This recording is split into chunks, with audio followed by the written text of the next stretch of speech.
मेरा अनुग्रह तेरे लिए काफी है, चंगा करना नहीं, मेरा अनुग्रह तुझ पर रहे। तब देखिए एक विजयी जीवन का सिद्धांत क्या कहता है, विश्वास उसका, वो कहता है फिर इसलिए मैं बड़े आनंद से अपनी अनिर्बलताओं पर घमंड करूंगा। देखिए तुरंत दास अपने आप को बदलता है। तब ऐसी बात है तो मैं अपने निर्बलताओं पर घमंड करूंगा कि मसीह की सामर्थ मुझ पर छाया करते आ रहे हैं।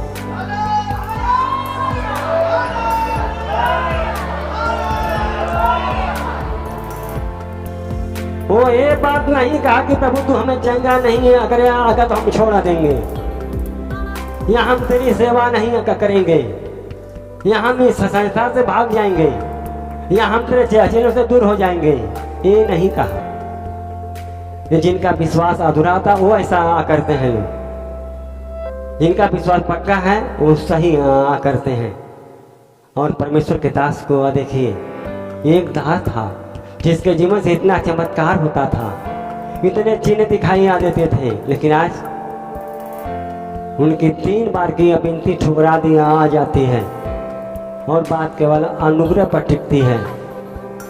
आज हम विश्वास सोचें, परमेश्वर का अनुग्रह मेरे लिए बहुत है। ध्यान दीजिए सभी भाई बहन, आप घबराइए मत। हो सकता है आपकी बीमारी को कुछ दिन तक परखे प्रभु और देखें, ताकि आप सचमुच में प्रभु के सहारे बन जाएं। तो हमें ऐसा नहीं करना चाहिए। हमारा विश्वास प्रभु के जैसा हो ताकि परमेश्वर की महिमा हो।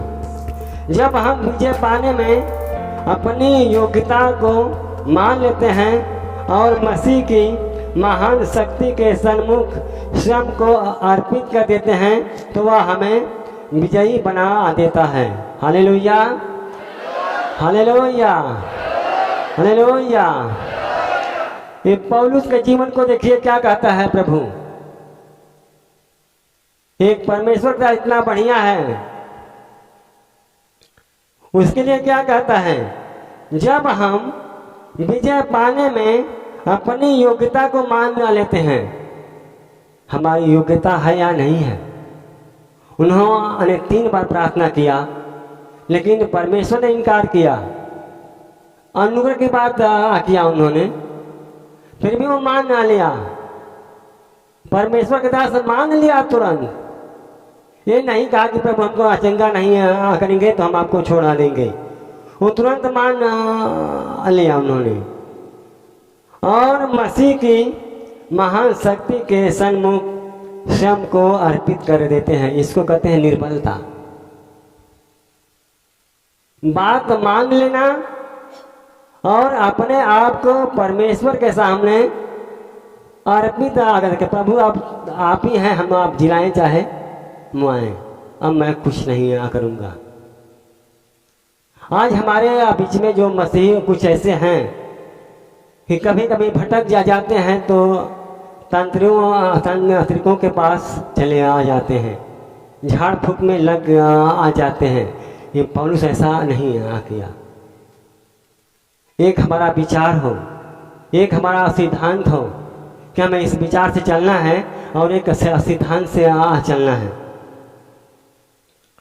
तो वह हमें विजयी बना देता है। जब हम ऐसा करते तो पौलुस को विजयी बनाया। वो देख लिया ये मनुष्य को चंगा करने में हमने इनकार किया है, फिर भी इन्होंने बहुत बड़ा आनंद से का कहता है, खुशी से, मैं अपनी अनिर्बलता पर घमंड करूंगा ताकि मसीह की सामर्थ मुझ पर छाया करती रहे। और किया।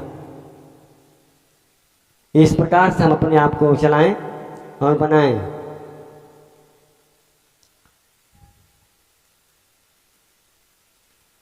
शराबी का हृदय परिवर्तित हो जाता है और वह तत्काल ही शराब पर विजय प्राप्त कर लेता है। तत्काल में एक शराबी व्यक्ति है, यदि वचन सुना प्रभु को मान लिया तो तत्काल में उसका हृदय बदलना आ जाता है। तो समझिए कि विजय पा लिया अपने शराब पर। आज हमें विजय पाना है, व्यभिचार पर हो, चाहे झूठ बोलने पर हो, चाहे चुगली करने में हो, चाहे दूसरों का शिकायत करने में हो। कुछ लोग देखे तो लोगों का बार बार शिकायत, रोज शिकायत, इनसे उनसे शिकायत करते हैं और रहते हैं। हम अपने विजय को देखें, जो जैसा करेगा वो भरेगा। हम अपने आप को नष्ट ना हो, नहीं तो देखिए मूसा वहां तक नहीं पहुंच पाया। आखिरी देखत देखत परमेश्वर ने उनको आधे पर ही आरोप दिया। यहोशू को फिर चुन लिया। ये काम है परमेश्वर का, जबरदस्ती का नहीं। ये प्रभु हमारा है, सबका है। जब तक हमारे साथ है तो हम हमारा है। अगर हमारा ऐसे सिद्धांत विश्वास कमजोर हुआ तो फिर वो मुख मोड़ लेता, छोड़ता नहीं है। और वह तत्काल इसरा पर विजय प्राप्त कर लेता है। यही विजय जीवन है, यही विजय जीवन है। हमारा किसी गलत संबंध है, गलत लड़की से या गलत औरतों से, हमने वचन सुना, तत्काल अपने मन को बदल दिया, यही अविजय है। हम नशा करते हैं, दारू गांजा बीड़ी सुर्ती जो भी है, तत्काल छोड़ दिया, विजय प्राप्त कर लिया। हमारी आदत है दिन भर शिकायत करने का एक दूसरे का, मैं तत्काल छोड़ दिया, विजय प्राप्त कर लिया।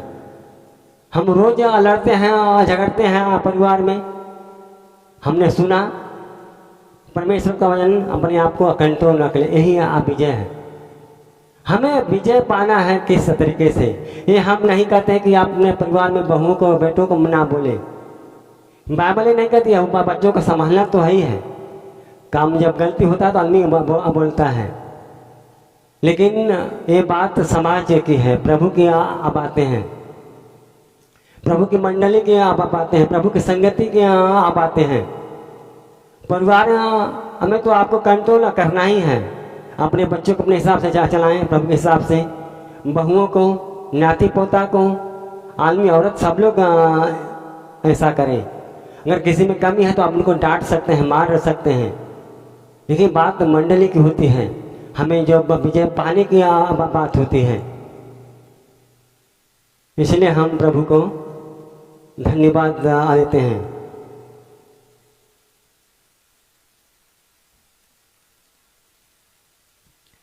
प्रतिष्ठित व्यक्ति को अपने सर निकटवर्ती पापों पर विजय प्राप्त करने की आवश्यकता है। प्रतिष्ठित व्यक्ति जैसे मूसा था, जैसे मूसा था, एक प्रतिष्ठित व्यक्ति था। अपने सर पर निकटवर्ती पापों पर विजय प्राप्त करने की आवश्यकता है। हम अपने आप को ढूंढें। बहुत लोग जेल में चले गए, आज बहुत लोग जेल में बंद हैं। शैतान यही चाहता है कि जो उनकी प्रतिष्ठा को मैं गिरा दूं, उनके मान सम्मान को गिरा दूं, मैं उनको पटक कर नीचे कर दूं। शैतान यही चाहता है। अपने सम्मान को बचाइए, लेकिन मूसा के जैसा मत अगरिए, या फिर और दाऊद के जैसा मत अगरिए। दाऊद के पास इतना पत्नियां था, पेट नहीं भरा। ये जरूरी है। अगर हमें विजय पाना है तो, विजय नहीं पाना तो आप कहीं कुछ भी करें। अगर कुछ पाना है, कुछ पाना है, तो हम अपने कंट्रोल करें अपने उन सब पापों पर। विश्वास कुछ नहीं करता, विश्वास परमेश्वर को सब कुछ करने देता है। विश्वास कुछ नहीं करता है। यहाँ पर कौन विश्वास नहीं करता है? यहाँ पर हर एक विश्वासी कहता मैं अविश्वास से आया हूँ। ये कोई नहीं कहता कि विश्वास से नहीं आया हूँ, लेकिन विश्वास से कुछ यहाँ नहीं होता है। बाइबल क्या कहती है? विश्वास कर्म बिना विश्वास अधूरा है। कर्म बिना विश्वास अधूरा है। आप तो विश्वास करते हैं पर लेकिन पाप भी करते हैं। वो कहता है विश्वास कुछ नहीं करता, विश्वास परमेश्वर को सब कुछ करने देता है। विश्वास परमेश्वर को सब कुछ करने देता है, तब आपके अंदर वो अविश्वास प्रवेश करता है। सोचिए हमारा विश्वास अब कैसा है। अगर हमारा विश्वास मजबूत है, हम अच्छे रीति से विश्वास करते हैं, तो परमेश्वर हमें काम करेगा। हम उसको अवसर देते हैं, न्योता देते हैं, उसे हम बुलाते हैं। फिर तो ये उनका एक सिद्धांत है, एक लक्ष्य है, हमारा विश्वास ऐसा हो। आप देखिए पौलुस का अविश्वास, 3 बार प्रार्थना किया, चंगाई नहीं मिला। उन्होंने अनुग्रह को बताया, लेकिन फिर भी वो खुश था। अंत में विजय आ पाया, विजय हुआ। के लिए आपके अंदर योग्यता होनी जरूरी है। विजयी अगर जीवन बनाना है, पाना है, तो आपके अंदर योग्यता जरूरी है। बिना योग्यता के हम नहीं कुछ हो सकते हैं। हम सोचते हैं कि बोलने में अच्छे हैं, हम हो गए, या हम काम करने में अच्छे हम हो गए, या हम गीत गाने में अच्छे तो हम हो गए। ऐसी बातें नहीं है। आपके अंदर यदि योग्यता तो हर जगह दिखाएगा, केवल गीतिया में नहीं, केवल बोलने में ही नहीं, आपके रहन सहन में, आपके चाल चलन में, आपके वातावरण में, आप जहाँ हैं वहाँ, जहाँ नहीं है वहाँ भी लोग चर्चा आपका करेंगे, तो बहुत अच्छे हैं, तब लोग मानेंगे। और वह है आपका टूटा हुआ पंख, टूटा हुआ स्वभाव, अत्यधिक दुर्बलता नीचे हमें योग्य बना सकते हैं। हमारे लिए क्या जरूरी है? टूटा हुआ पंख, जिसे लोग जहीं तहीं भाग जाते हैं। लोग कहते हैं यहाँ अच्छा नहीं, वहाँ अच्छा है, ये दास ठीक नहीं, वो दास ठीक है। वो भागते ही रहते हैं, कहीं सुकून नहीं है। फिर एक जगह स्थायी हो आ जाइए, आप भागते फिरेंगे।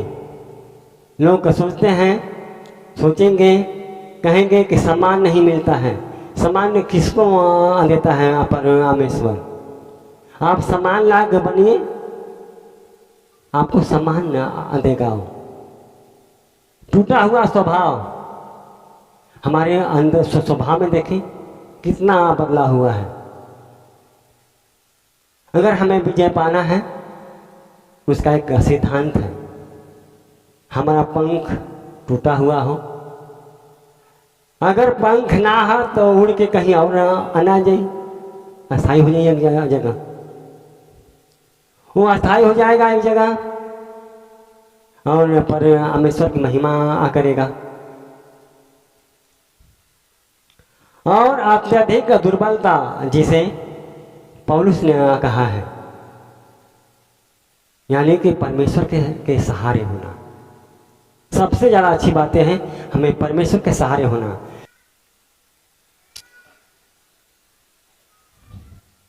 तब हम निश्चय ही योग बन सकते हैं, तब हम योग बन आ सकते हैं।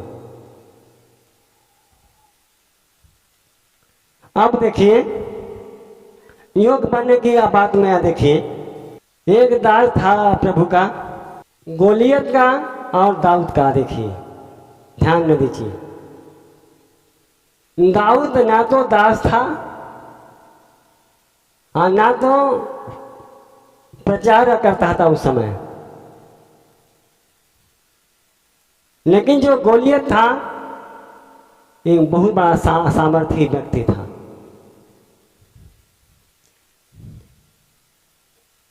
और वह फलस्तीनियों को 40 दिन तक सवेरे साँझ उठकर चिल्लाता था, खड़ा होकर, कोई आए टक्कर आ करे हमसे। जो साउल था डर आ गया उसको देखकर, जो दाऊद का गुरु था वो डर आ गया उसे, हिम्मत नहीं पड़ा कि मैं इससे लड़ाइयां करूं।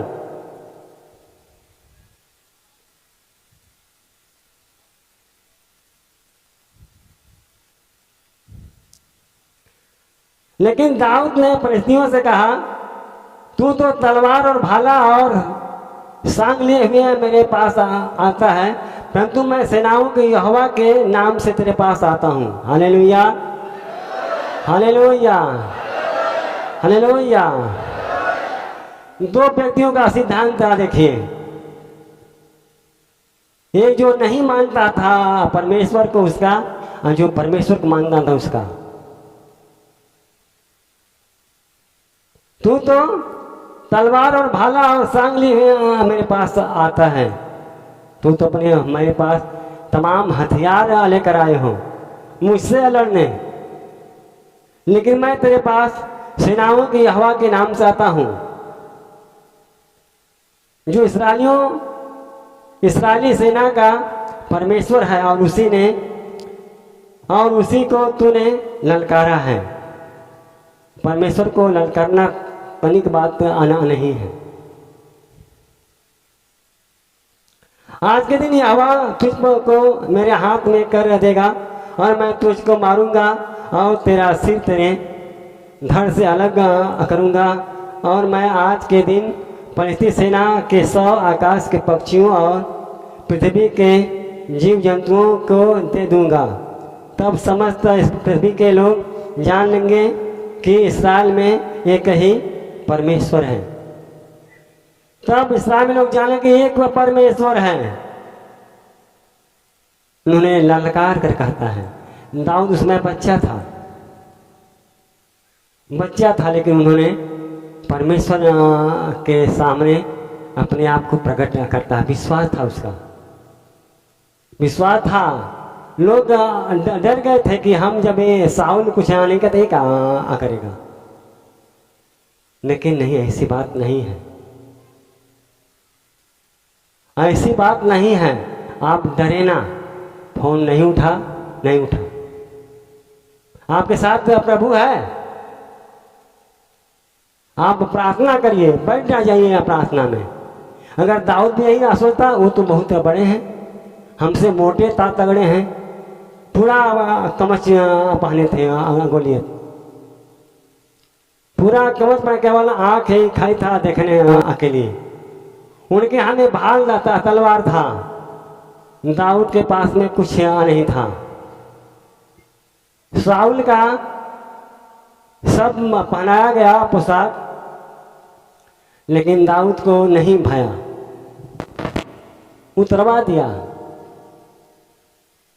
वो 5 चित्ती और एक गुलेल लिया, उसी गुलेल से मारते मारते अंत में उसको मार गिराया।